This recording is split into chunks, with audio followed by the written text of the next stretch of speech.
성경 말씀 함께 읽겠습니다. 예레미야 22장 1절부터 9절 말씀입니다.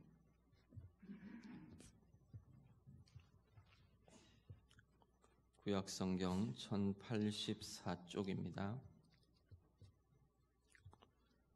예레미야 22장 1절부터 9절 말씀.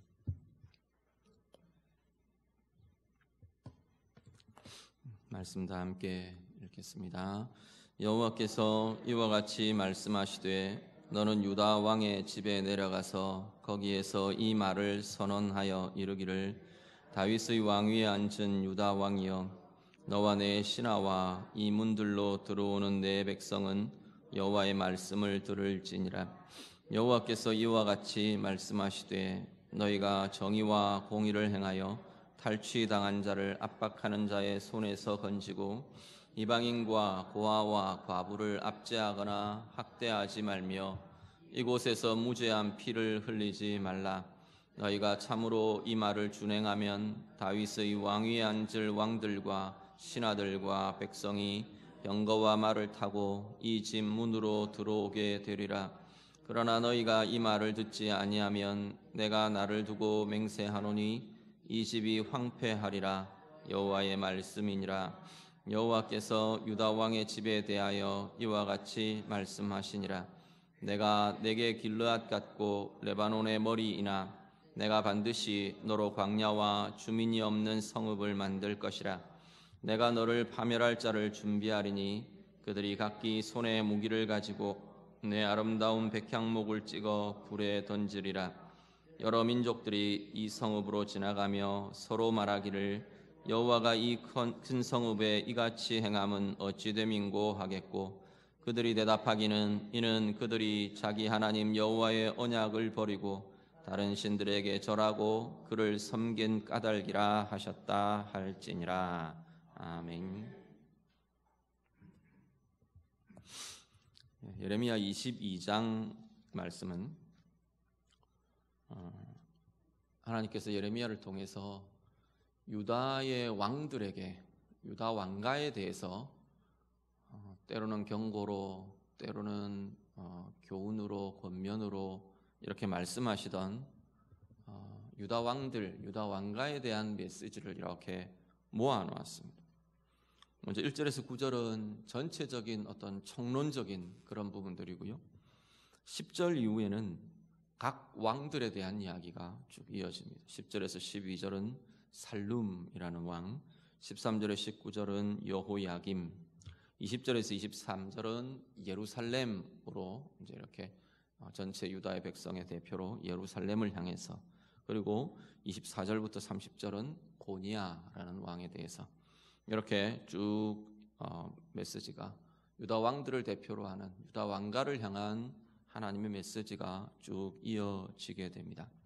전체적으로 오늘 20장 전체를 본문을 일단 한번 쭉 먼저 살펴보면요.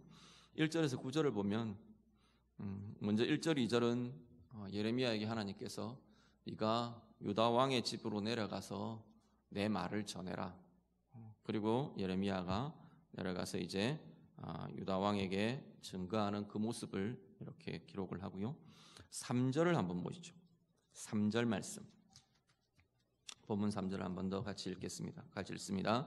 여호와께서 이와 같이 말씀하시되 너희가 정의와 공의를 행하여 탈취당한 자를 압박하는 자의 손에서 건지고 이방인과 고아와 과부를 압제하거나 학대하지 말며 이곳에서 무죄한 피를 흘리지 말라. 아멘. 3절에 뭐라고 말하시느냐면 하나님이 유다의 왕들의 사실 이 유다라는 나라 민족에게 그 세대에게 하나님이 요구하시는 것입니다. 그런데 왕들의 통치를 통해서 이 일들이 진행이 되기 때문에 왕들에게 이 요구를 선언을 합니다. 자, 3절에서 이야기하는 하나님의 요구의 대표적인 것은 뭐냐면 하나님의 정의를 행하라라는 겁니다.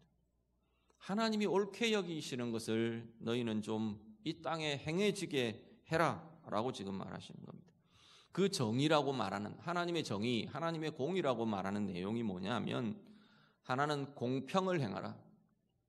약한 자들, 이런 이들에게 불공평하게 대하지 말고 탈취당한 자들을 압박하는 거 걷어내고 공평하게 대해라. 그리고 또 하나는 약자를 압제하지 말라. 소외된 자, 약한 자들, 이들을 압제하거나 고통하게 하지 말라라는 것. 그 다음 하나가 억울하게 하지 말라. 무죄한 피를 흘리지 말라. 억울하게 하지 말라. 총체적으로 그냥 하나로 묶어서 약자들을 소외되게 하지 말라. 약자들을 돌보라. 이런 의미가 전체적인 그 하나님의 정의의 개념에 녹아 있는 것을 보게 됩니다. 자, 하나님께서 굉장히 이 이스라엘 공동체에 대해서 강조하시는 하나님의 공의, 하나님의 정의가 뭐냐면 약자를 돌보라는 겁니다. 나보다 약한 사람을 돌보라. 이게 하나님이 계속 강조하시는 정의와 공의의 모습이라고 말합니다. 나보다 육체의 힘이 약한 자들, 육체의 힘이 강한 사람들은 돌보아야 하는 겁니다. 육체의 힘이 강하면 육체의 힘이 약한 사람들 내가 이렇게 얼르고 이렇게 마음대로 하고 위협하고 그래서 내 뜻대로 하고 그러면 되는 게 아니고, 세상은 약육강식을 이야기할지 몰라도 하나님은 하나님께서 강한 자들에게 강한 힘을 주신 것은 약한 자들을 돌보고 섬기라고 돌보라고 주신 것이라는 겁니다. 그래서 약자들을 돌보는 게 강자의 모습이랍니다. 물질적으로 부유하고 강자는 물질적으로 약한 이들을 다양한 방법으로 또 섬기며 돕는 겁니다. 영적으로 앞서 있는 사람들은 또 그 영적인 하나님의 은혜 받은 것, 하나님의 사랑받은 것, 그것 가지고 아직 영적으로 어린 지체들을 섬기고 살피고 그들이 하나님의 은혜에 이르도록, 그들이 하나님의 사랑에 이르도록 도우며 섬기는 것이 영적인 강자들의 모습입니다. 내가 신앙이 앞서 있고 나는 많이 알고 나는 많이 경험했고 체험했고 그래서 못 따라오는 이들, 모르는 이들, 아직까지 그런 열림의 경지에 이르지 못한 이들 무시하고 핀잔 주고 공격하고 그러는 것이 아니고 끌어주는 것. 하나님께서 이렇게 하시더라. 그런 상황에 나도 있었는데 하나님이 이렇게 하시더라. 알려주고 보여주고, 그게 강자들의 모습이랍니다. 관계에 강한 사람들이 있습니다. 관계에 강한 사람들은 세력 모아서 내 뜻대로 주장하고 내 뜻대로 뭔가가 되어가게 하고 그렇게 하는 게 아니고, 관계에 약한 사람들을 살펴주고 그 관계 안으로 들어오도록 다리가 되어주고 통로가 되어주고, 그게 강자들의 모습이랍니다. 지위나 위치도 강자가 있고 약자가 있습니다. 교회 안의 직분이요 높낮음이 없다고 이야기합니다. 그렇지만 영향력이라는 면에서는 분명히 직분에도 어떤 영향력을 가진 직분의 자리에 있는 이들은 어떤 그 위치에서는 강자입니다. 강자들은 강함이 주어지는 것은 그 강함으로 약한 이들을 섬기고 돌보라고 하는 겁니다. 직분자들은 그렇지 않은 지체들을 살피며 섬기며 돌보아야 할 책임이 직분자들에게 있다는 이야기입니다. 사회적으로도 마찬가지, 교회로도 마찬가지, 어떤 자리에서나 하나님은 강자들에게 요구하십니다. 강자들에게, 가진 이들에게 약한 이들을 돌보라, 섬기라, 그것이 정의다. 하나님 그렇게 말하시는 거예요. 세상의 정의는 조금 다르게 평가될 수 있습니다. 그런데 하나님의 정의는 강한 자가 약한 자를 돕고 살피고 섬길 수 있는 것, 그것이 하나님의 정의라고 말씀하는 겁니다. 그러면서요 4절에서 5절 가면 하나님께서는 약속과 저주를 선언하십니다. 4절의 약속은요, 이것을 준행하면, 이것이 뭔데요? 앞에 나온 3절, 강한 자가 약한 자를 돌보라, 강자는 약자를 살펴야 한다, 돌봐야 한다. 그런데 지금 유다는 완전히 이 정의가 거꾸로 뒤집어져 있는 겁니다. 강하기 때문에 약자를 착취하고 압제하고 자기 마음대로 하고 더 고통스럽게 하고 이런 지금 상황들이 유다 속에 있는 걸 하나님이 지금 계속 이야기를 하시는 겁니다. 4절에 준행하면, 이 말씀을 너희가 지켜서 행하면 어떻게 해요? 지금 유다 왕가를 향해서 하는 메시지라고 그랬습니다. 너희의 왕위가, 다윗의 자손 이 왕위가 든든히 설 것이다. 든든하게 될 거다. 흔들림 없을 거다. 하나님이 약속합니다. 5절이요. 반대로 듣지 아니하면 어떻게 해요? 이 집이 황폐해질 거다. 이 집은 다윗의 집입니다. 유다의 왕가예요. 더 확대하면 예루살렘이고 유다이고 그렇습니다. 이 집이 황폐하게 될 것이다. 하나님이 선언합니다. 그리고 6절에서 9절을 가면요, 이게 시간적으로 계속 같은 메시지가, 같은 때에 같은 메시지가 주어졌다고 보기 조금 어려운 부분들이 있습니다. 특히나 10절에 들어가면 막 왕들의 시대가, 다양한 왕들의 시대에 주어졌던 메시지를 같이 여기 지금 유다 왕가의 메시지에 같이 모아놨기 때문에 6절에서 9절도 조금 시간적인 상황들이 다른 건 아닌가 싶은 뉘앙스를 갖게 됩니다. 뭐라고 하느냐면 6절에서 9절은 앞에 이야기한 이 저주를 구체화합니다. 이미 유다의 왕가와 유다는 하나님의 이 정의에서 실패해버렸다는 겁니다. 하나님에 의해서 실패하고 떠나고 돌이킬 생각도 하지 않는 이들을 향해서 하나님께서는 6절에서 9절 다시금 이 하나님의 저주의 선언을 구체화합니다. 원래 너희들은 내게 길르앗 같았고 레바논의 머리 같았다. 하나님 그렇게 이야기하세요. 원래 유다는, 원래 이스라엘은, 원래 하나님의 백성은, 원래 다윗은, 원래 다윗 왕가는 다 포함될 겁니다.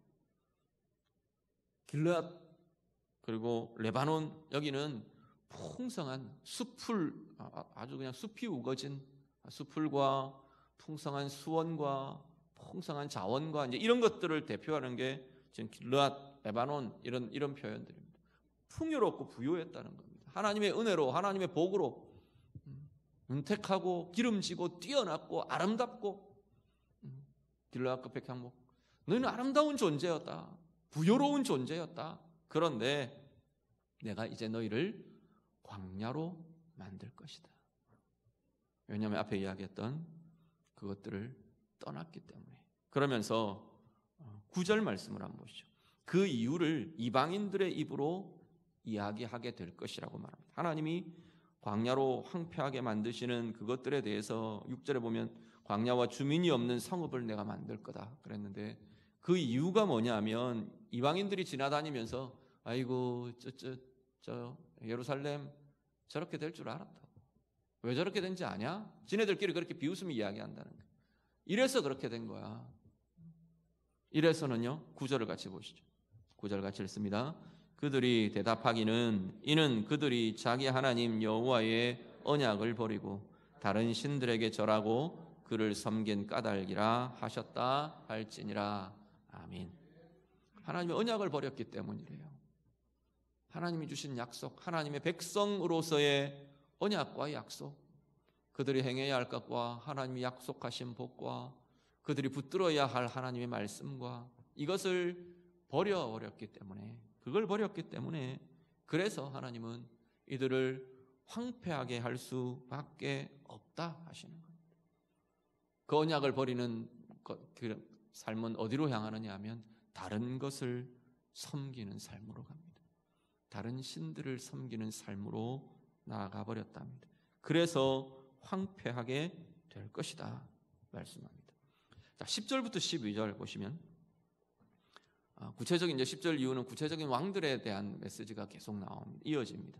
자, 10절에 12절은 살룸이라는 왕에 대해서 말합니다. 열왕기에는 이 살룸을 여호아하스라는 이름으로, 왕의 이름으로 부릅니다. 여호아하스라는 왕, 여호아하스 왕은 요시야 왕의 아들입니다.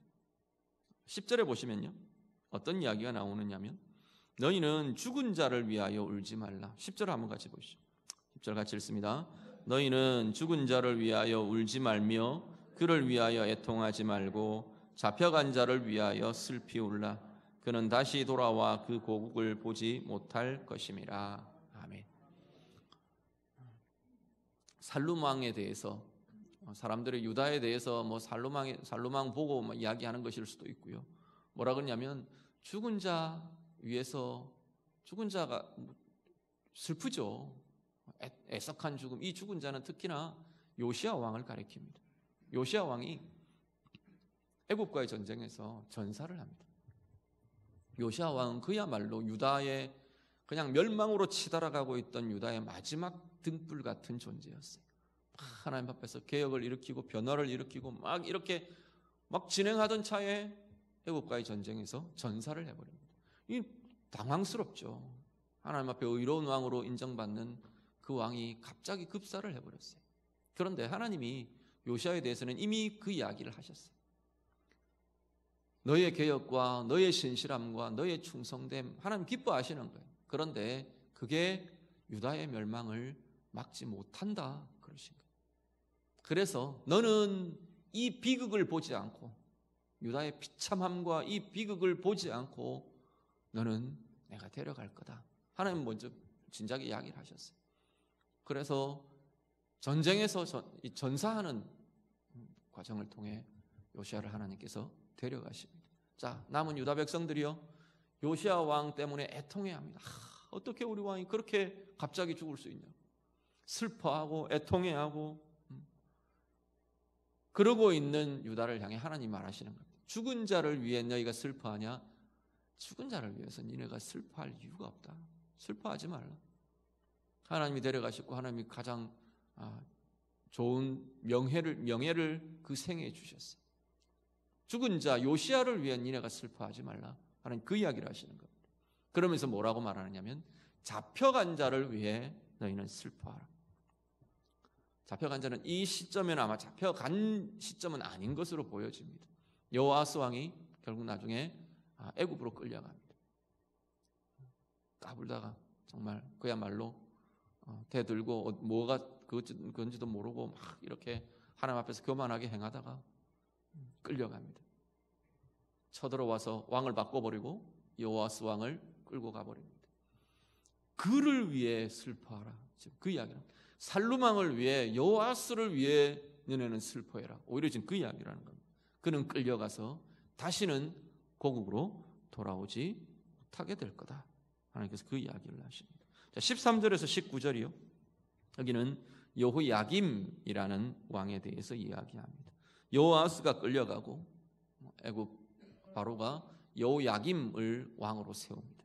자, 여호야김이요. 여기는 보면 쭉 여호야김에 대해서는 19절까지 길게 쭉 이어지는데 특히 이 앞부분에는 불의함에 대한 고발을 합니다. 13절을 같이 보시죠. 13절, 14절까지 같이 읽습니다. 불의로 그 집을 세우며 부정하게 그 다락방을 지으며 자기의 이웃을 고용하고 그의 품삯을 주지 아니하는 자에게 화 있을진저 그가 이르기를 내가 나를 위하여 큰 집과 넓은 다락방을 지으리라 하고 자기를 위하여 창문을 만들고 그것에 백향목을 입히고 붉은 빛으로 칠하도다. 아멘. 여호아스 왕을 보고 여호야김 왕을 보고 하나님께서 이 이야기를 하시는 겁니다. 네가 약한 자들 압제하고 탐욕으로 욕심으로 자기 것 세우고 자기 것 착취하고 자기 것 모으고 자기 집 다시 세우고 뭐 이런 것들 쭉 했다. 하나님 그 이야기들을 쭉 하십니다. 그러면서 15절 앞부분에 보시면 네가 백향목을 많이 사용하여 왕이 될 수 있겠느냐 하나님 물으십니다. 백향목 많이 사용해서 왕궁을 화려하게 지으면 대단한 왕이 되는 것 같냐 그런 이야기입니다. 네 왕위가 화려한 왕궁으로 지탱될 것 같냐 하나님 그 이야기를 하시는 거예요.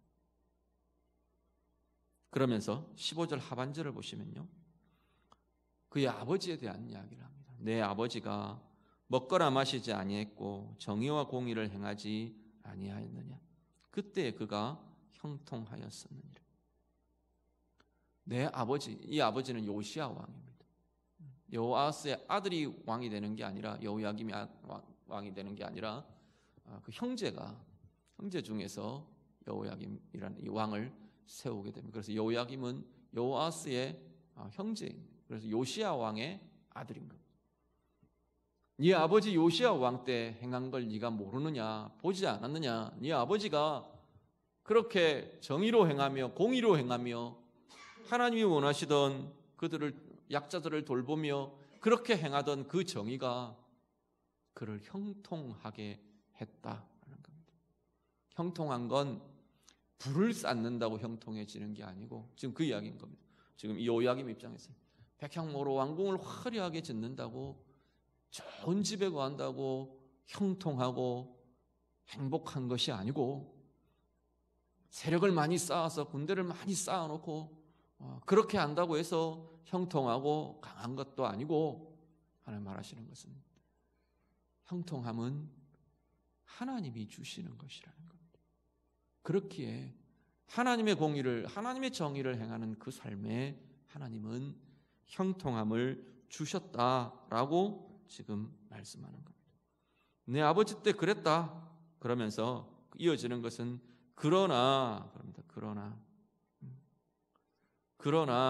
그러나는 너는 그렇지 않다는 겁니다. 16절까지 쭉 이어지는 게 요시야 왕의 이야기입니다. 가난한 자와 궁핍한 자를 변호하고 형통하였다. 이것이 나를 알기 때문에 하나님을 알기 때문에 바로 내 아버지 요시야는 이렇게 나의 정의를 행했다라고 말하는 겁니다. 그런데 17절에 가면 그러나 너는 그렇지 않다는 겁니다. 여호야김에게 뭐라고 그러시냐면 17절 같이 한번 보시죠. 17절 말씀 같이 읽습니다. 그러나 내 두 눈과 마음은 탐욕과 무죄한 피를 흘림과 압박과 포악을 행하려 할 뿐이니라. 아멘. 자, 두 눈과 너의 눈과 마음에는 탐욕이 가려져 있다라는 겁니다. 눈에 탐욕이 가득하고 마음에 탐욕이 가득해서 그 다음 나타나는 건 그 결과들입니다. 피를 흘리고 무죄한 피를 흘리고 압박과 포악을 행하며 네 뜻대로 네 탐욕대로 행하고 있다라는 겁니다. 그러면서 19절 가면 결국 그가 끌려 예루살렘 문 밖에 던져지고 나귀같이 매장함을 당할 것이다. 바벨론이 쳐들어와서 결국 여호야김은 이런 최후를 맞게 됩니다. 20절 이후 23절까지요. 예루살렘에 대해서 유다에 대해서 다시 한 번 더 선언합니다. 너를 사랑하는 자가 20절 맨 마지막에 보시면 너를 사랑하는 자가 다 멸망하였다. 너를 사랑하는 자는 뭐 내가 사랑하는 자 이렇게 볼 수도 있습니다. 유다가 의지하던 주변국들, 열방들, 어떤 힘들 다 사라질 거다. 다 깨어질 거다. 다 없어질 거다. 네가 의지하던 것 다 사라져 버리게 될 거다. 그 이야기를 합니다. 왜냐하면 결국은 보면 21절 이후에 한번 보시죠. 21절과 22절 같이 읽습니다. 다 같이 읽겠습니다. 내가 평안할 때에 내가 네게 말하였으나 내 말이 나는 듣지 아니하리라 하였나니 내가 어려서부터 내 목소리를 청종하지 아니함이 내 습관이라. 거기까지. 거기까지요. 뭐라고 그러시냐면 예루살렘의 멸망과 쇠함과 하나님이 치시는 이유가 이거라는 겁니다. 내가 너희에게 그렇게 말했지 않냐. 계속 말씀을 주시고 특히나 뭐라고 하냐면 내가 평안할 때 내가 너희에게 말했는데 하나님의 말씀에 대해서 뭐라고요? 어려서부터 그 목소리를 청종하지 않았답니다. 나는 듣지 않겠다 그랬다는 거예요. 어려서부터 하나님 말씀 따르지 않는 것이 너의 습관이 되었다. 그렇게 말합니다. 그래서 어떻게 해요? 22절에 다시 한 번 더 이야기합니다. 내 목자들은 다 바람에 삼켜질 것이요 너를 사랑하는 자들은 다 사로잡혀 갈 것이다. 다 깨어지게 될 것이다. 하나님 말씀 거절하며 하나님 말씀을 듣지 않으며 거절하는 것, 따르지 않는 것, 이것이 습관처럼 삶이 되고 배워버린 그 삶이 결국은 깨어지고 상하게 되는 결과들을 갖게 되는 것을 보게 됩니다. 이후에 24절부터 30절은요 고니야라는 왕에 대해서 이야기합니다. 열왕기에는 이 고니야 왕이 여호야긴이라는 이름으로 소개됩니다. 여호야김을 이어서 그 아들 여호야긴이 이어서 왕이 됩니다. 이 여호야긴에 대해서도 쭉 계속해서 이야기합니다. 결국은 내가 바벨론 왕 느부갓네살의 손에 내가 내어줄 거다. 결국 너는 쫓겨나서 알지 못하는 땅으로 들어가게 될 거다. 고국에 돌아오지 못하게 될 거다. 하나님께서 여호야긴은 사실은 이 포로로 붙들려갑니다. 포로로 붙잡혀가서 바벨론에서 나중에 오히려 오랜 시간 동안 머물게 되고요. 나중에 세월이 지나면서 바벨론에서 이렇게 명예를 복권을 회복시켜줍니다. 그렇지만 어쨌든 포로로 붙들려가 버리게 됩니다. 여호야긴에 대해서 그렇게 이야기합니다. 세 가지 이야기하는데 하나는 내가 너를 내어줄 거다. 바벨론에. 그리고 너는 이 땅에서 쫓겨날 거다. 그리고 하나는 고국으로 돌아오지 못할 거다. 이유는요. 계속 이야기한 이 22장 전체를 흐르고 있는 이유가 모든 왕들에 대해서, 상황에 대해서, 유다에 대해서, 예루살렘에 대해서 동일하게 하나님께서 말씀하시는 겁니다. 말씀 오늘 우리의 삶에 좀 비추어 보기를 원합니다. 한 가지는 나는 하나님의 정의를 따르는 삶인가 좀 돌아보실 수 있기를 바랍니다. 우리는 다 형통함을 원합니다. 행복을 원하고 형통함을 원하고 잘 되는 것을 원합니다. 그런데 중요한 것은 그것이 원인이 될 만한, 형통함의 이유가 될 만한 삶을 나는 하나님 앞에서 고민하며 다루어 가는가. 오늘 말씀은 그 하나님이 주시는 형통함의 과정은 하나님의 정의를 행하는 것이랍니다. 하나님의 정의는 아까 뭐라고요? 강자가 약자를 돌보며 살피는 것이 하나님의 정의랍니다. 우리 개인의 삶에 내가 나의 강함, 내 가운데 있는 강함을 가지고 약한 이들을 살피며 섬기며 도우며 그 하나님의 정의를 내가 행하는 그 삶에 하나님께서는 내 삶의 형통함을 약속하신다는 겁니다. 우리 가정에요, 동일하게. 우리 자녀들의 삶에요, 동일하게. 하나님 그것을 요구하죠. 물론 특별한 상황들이 있습니다. 하나님이 특별하게 우리에게 다루셔야 될 것, 알려주셔야 될 것, 각자의 개개인의 삶의 특수한 경우들이 있기는 합니다. 그렇지만 하나님은 총체적인 이야기들을 지금 이렇게 선언하는 겁니다. 하나님의 정의를 이루어가는 삶에는 내가 형통함을 주겠다고 하나님이 약속하시는 겁니다. 오늘 우리의 삶이, 우리 가정의 삶이, 우리 교회가, 이 시대가, 이 나라가 정말로 하나님의 정의를 이루어드리며 그래서 하나님이 주시는 형통함의 삶을 살아내는 복의 사람들, 복의 세대, 복의 가정 다 될 수 있기를 우리 주님 이름으로 축복합니다. 한 가지 더 생각하실 것은요, 말씀에 대한 이야기입니다. 말씀을 듣느냐의 문제입니다. 4절은 보시면요, 4절은 이 말씀을 들음이 우리를 든든하게 할 것이라 말합니다. 다윗 왕가에 대해서 그렇게 약속하잖아요. 내가 약속하며 내가 선언하는 이 말씀을 너희가 듣고 준행하면, 그 말씀을 들으면 이스라엘의 왕위가, 유다의 왕위가, 다윗 왕가의 왕위가 든든할 것이다. 든든하다, 흔들리지 않는다는 이야기. 오늘 우리 개인도 마찬가지입니다. 하나님 말씀을 들음이, 하나님 말씀과 함께감이 우리의 인생을 흔들리지 않는 든든함 위에 세워주는 것을 보게 됩니다. 그게 참 쉽지가 않은 것 같아요. 그게 객관적으로 놓고 보면 그게 어려운 일이 아닌 것 같은데, 그렇죠? 말씀 읽고 묵상하고 말씀을 내 삶의 중심에 놓고 그것만 하면 된다 그러는데 우리는 그게 참 잘 안 되는 것 같아요. 물론 그것만 하면 된다를 이상하게 또 해석하시는 분들이 있어요. 그냥 말씀만 아무것도 안 하고, 그건 말씀대로가 아니고, 그건 말씀 따라가는 게 아니거든요.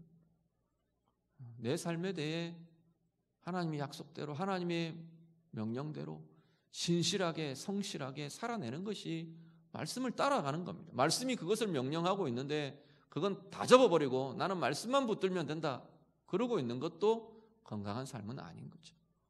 말씀을 중심에 두고 말씀을 묵상하고 말씀이 가리키는 그 길을 따라 행하며 나아가는 삶, 그 삶에 하나님은 그 삶이 든든하게 하실 것이랍니다. 반대로요, 5절에는 그 말씀을 듣지 않으면 어디로 간다고 말하느냐면 황폐함으로 간답니다. 말씀이 없는 삶은, 말씀이 막힌 삶은, 말씀이 단절된 삶은, 말씀을 따라가지 않는 삶은 황폐하게 된답니다. 광야와 같이 열매 맺을 수 없는, 메말라가는, 흔들리는 그런 황폐함이 거기에 있을 거라 그렇게 말합니다. 그러면서 말씀에 대해 또 한 가지 이야기하는 것이 21절에 가면요, 말씀을 듣지 않는 것, 이것도 습관이 된답니다. 우리는 경건한 습관, 하나님 앞에서 그런 이야기 하잖아요. 거룩의 습관, 이런 것 세워가야 합니다. 그렇게 말하는데 좋지 않은 것은 훨씬 더 습관이 되기 더 좋은 것 같아요. 그렇지 않나요? 꼭 말씀에 대한 부분만이 아니라 우리가 이렇게 보면 안 좋은 건 훨씬 더 잘 받아들입니다. 우리가 익숙해지기 쉽고 내 몸에 배기 쉽고 습관이 되기 쉽고 중독되기 쉽고 안 좋은 것일수록 그런 것 같아요. 우리를 상하게 하는 것일수록 오히려 그런 것 같아요. 말씀을 듣지 않는 것 습관이 된답니다.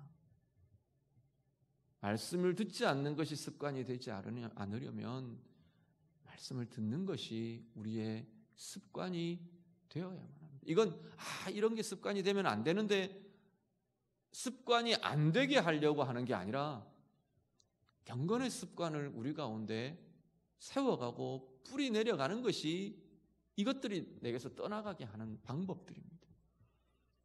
말씀 읽음과 말씀 들음과 말씀 따라가는 삶, 이것이 우리 각자의 삶에서 가장 중요한 아름다운 하나님이 기뻐하시는 습관이 되시기를 간절히 바랍니다. 습관적이 되는 것하고는 다른 것입니다. 내 삶의 한 구조가 되는 겁니다. 그런데요, 그렇게 되기 위해서는 한 가지가 있는데 21절을 보시면요, 뭐 이야기를 하느냐 하면 하나님께서 언제 내가 너에게 말씀했다 그러시나요? 평안할 때.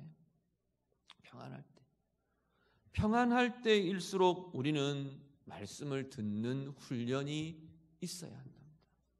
우리하고는 좀 반대죠. 우리는 안 평안하면 하나님 찾잖아요. 안 평안해야 하나님을 붙드는 것 같아요. 그래서 하나님이 때때로 안 평안하게 하시는 것 같아요.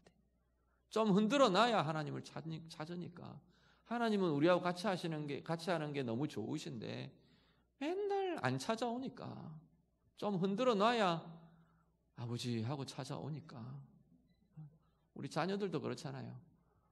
아버지 돈 필요해요 하고 와도 어이구 자식 돈이 필요해요 아빠 찾지. 그러면서도 찾는 게 좋잖아요. 아닌가요?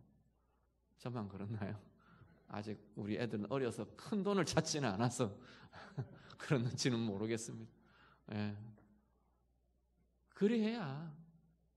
그런데 하나님 뭐라 그러시냐면 평안할 때 말씀을 듣는 것이 훈련이 되어야 한답니다. 안 그러면요, 급할 때는 자꾸 왜곡돼요. 우리가 급해지면 급한 그 상황에만 우리의 시선이 꽂히고 우리의 마음이 쏟아지기 때문에 진짜 하나님이 원하시는 걸 찾아갈 호흡들이 딸려요. 그냥 상황만 모면하고 상황만 피하고 그럴 수가 있어요. 물론 그걸 통해서도 하나님이 다 다루어가면서 깊어지게 해가시지만 더 깊고 더 중요한 건 평안할 때 하나님의 말씀을 듣는 훈련이 우리에게 있어야 한답니다. 내가 평안할 때 너를 그렇게 불렀지 않냐. 평안할 때 내가 그렇게 말했지 않냐? 하나님 지금 유다를 향해 예루살렘을 향해 그 이야기를 하시는 거예요. 오늘 우리를 향해 말씀하시는 그 하나님의 말씀이 우리의 상황을 뛰어넘어 하나님의 말씀을 들으며 따라가는 그 삶이 깊어지는 훈련이 되고 삶이 되시기를 우리 주님 이름으로 축복합니다. 그리고 오늘 본문에 하나 마지막으로 좀 기억하실 것은, 좀 살피실 것은, 사람의 눈에 보이는 것과 진짜 중요한 것이 다르다고 이야기해요. 10절 말씀해 보시면요, 10절 말씀해 보시면 아까 말씀드린 그겁니다. 요시아 왕의 죽음을 두고 슬퍼하고 애통해하는 유다를 보고 죽은 자 위에서 니네가 슬퍼하지 말라. 내가 데려간 요시아 때문에 니네가 슬퍼하지 말라. 하나님 그러세요. 지금 니네 눈앞에 권력을 쥐고 있는 이 여호아스라는 이 너희의 왕을 위해서 슬퍼해라. 그러는 거예요. 그 왕이 곧 사로잡혀 갈 거다. 우리의 눈에는 상황만 보여요. 그런데 하나님의 눈으로 보는 것이 다르답니다. 때로는 고통과 아픔이 우리가 보기에 어떤 때는 그래요. 고통 중에 있는 사람들 보면 아이고 안 됐다, 어쩌면 그런 마음들이 드는 때도 있습니다. 그런데요, 그 이면을 들여다보면 그게 아닐지도 몰라요. 그 고난의 과정이 그 삶을 얼마나 부요롭게 하고 하나님이 또 그렇게 이끌어 가시는 과정이 되는지 다른 사람은 알 수 없어요. 우리는 평안하기를 늘 구해요. 저도 평안하기를 구합니다. 교회가 평안하기를 구하고, 가정이 평안하기를 구하고, 이 나라가 평안하기를 구하고, 이 시대가 평안하기를 구해요. 평안해야 해요.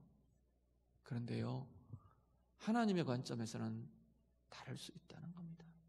평안이 썩게 만든다면, 평안이 곪게 만든다면, 평안이 하나님을 잊어버리게 만든다면 하나님은 그게 더 비극이라고 말하시는 거예요. 그게 더 불행이라고 말하시는 거예요. 오늘 우리의 눈에 하나님의 시선이 있기를 간절히 바랍니다. 우리는 하나님의 눈으로 나의 상황을 보는지, 사람들의 형편을 보는지, 이 시대의 형편을 보는지, 우리 교회의 상황들을 보는지, 우리 모두가 다 자꾸만 하나님의 입장에서, 하나님의 눈에서, 하나님의 눈으로, 하나님의 마음으로 보며 품을 수 있는 은혜가 우리 모두에게 있으시기를 간절히 바랍니다. 그리고 23절에도 22절에도 비슷한 이야기가 나옵니다.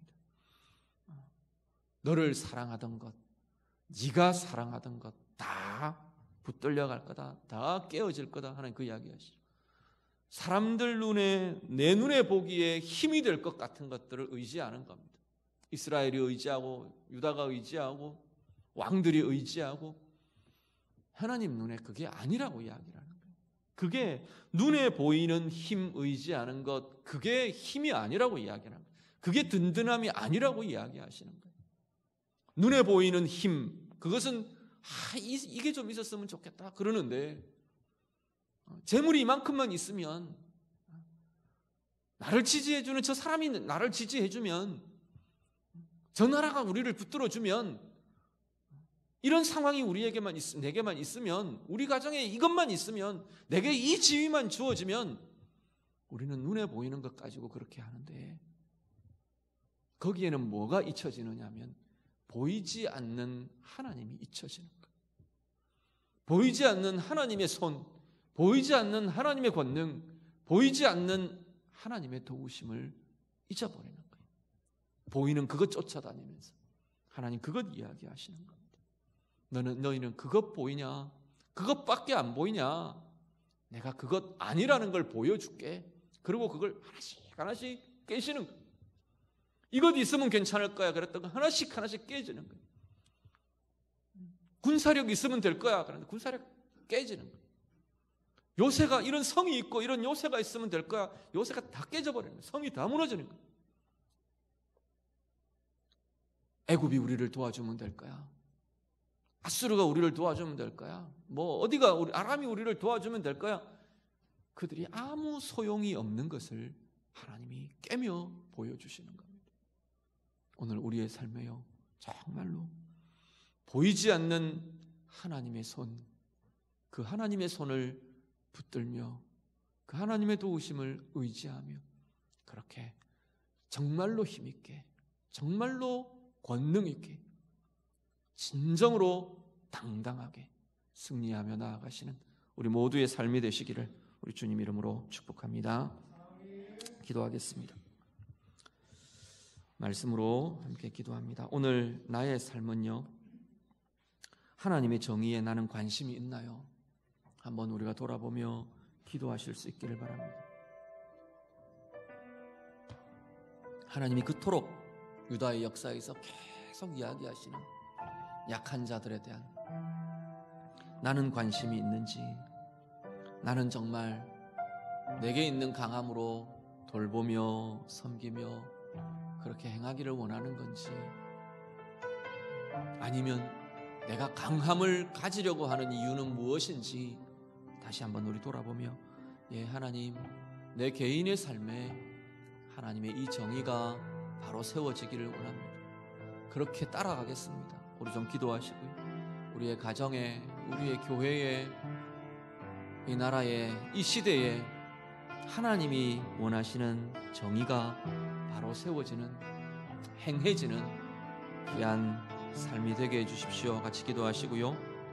하나님, 나도 말씀을 듣는 삶, 말씀을 따라가는 삶, 평안할 때 말씀을 들으며 말씀으로 사는 이 훈련들 하나님 내게 세워지기를 원합니다. 우리 같이 기도하시고요. 사람의 눈에 보이는 것들, 형통해 보이는 것, 아니면 불행해 보이는 것, 우리의 겉으로 보이는 것만이 아니라 그 이면에 있는 하나님의 눈으로 볼 수 있는 하나님 은혜가 있게 해주십시오. 기도하시고요. 눈에 보이는 힘 의지하며 눈에 보이지 않는 하나님 잊어버리는 삶이 아니라 보이지 않는 하나님의 손, 하나님의 권능, 하나님의 도우심을 걸음마다 경험하며 누리며 붙들며 의지하며 그렇게 살아가는 삶이 되기를 원합니다. 우리 같이 기도하겠습니다. 기도드립니다. 하나님 아버지, 오늘도 우리의 삶의 자리마다 하나님의 은혜로 채워지기를 원합니다. 우리가 하나님의 정의를 잊지 않게 하시고 하나님의 정의를 기억하며 하나님의 정의에 나도 관심을 두며 하나님의 정의를 이루어드리며 그렇게 사는 우리 개인이 되고 하나님이 교회가 되고 하나님 이 나라가 되고 이 시대가 되도록 하나님 인도하여 주시옵소서. 하나님 말씀 들음이 우리의 든든함이요 우리의 안전이요 우리의 부여로움이요 우리의 힘이 됨을 경험하며 누리며 살아가는 주의 자녀들 되게 해 주시옵소서. 듣지 않는 하나님의 말씀을 듣지 않는 습관들 우리 가운데 세워지지 않게 하시고 하나님 우리의 삶이 평안할 때 하나님의 말씀을 들으며 하나님의 말씀을 따라 살아내는 그 훈련들이 우리 가운데 깊어지고 커지도록 하나님 인도하여 주시옵소서. 하나님 우리의 눈에 보이는 대로만 판단하고 보이는 대로만 생각하고 보이는 대로만 행하는 자들 되지 않도록 하나님 인도해 주시옵소서. 하나님의 눈으로 보며 하나님의 시선으로 보며 특별히 눈에 보이는 힘들 의지하며 하나님 보이지 않는 하나님 잊어버리는 자들 되지 않도록 주님 인도하여 주옵소서. 온전히 보이지 않는 하나님의 손, 하나님의 권능과 하나님의 도우심을 의지하며 나아가게 하시고 그래서 그 힘을 힘입으며 승리하는 삶들이 되도록 인도해 주시옵소서. 하나님 아버지, 하나님의 정의 우리도 기뻐하며 우리도 이루어드리며 그렇게 살아가는 우리 개인의 삶, 가정의 삶, 교회의 모습, 이 시대, 이 나라의 모습이 되게 해 주시옵소서. 그래서 하나님이 주시는 형통함으로 나아가는 복의 삶들이 되도록 하나님 도와 주시옵소서. 말씀 들음이 우리의 삶의 중심에 놓여지기를 원합니다. 말씀 따라감으로, 말씀 붙들므로 우리의 삶이 든든하게 하시고 특별히 평안할 때 하나님의 말씀을 들으며 따라가는 깊은 훈련들이 우리 가운데 나타나도록 쌓여지도록 자라가도록 하나님 인도해 주시옵소서. 우리의 눈에 보이는 것들에만 집중하지 않게 하시고 하나님의 눈으로 볼 수 있는 은혜가 날마다 더하여지기를 간절히 소원합니다. 특별히 보이지 않는 하나님 잊어버리며 보이는 힘들만 의지하려 하는 그러한 삶이 아니라 보이지 않는 하나님의 권능과 하나님의 손과 하나님의 도우심을 의지하며 그 힘을 힘입으며 살아가는 주의 자녀들의 복된 삶들이 되도록 하나님 도와 주시옵소서. 예수님 이름으로 기도드립니다. 아멘.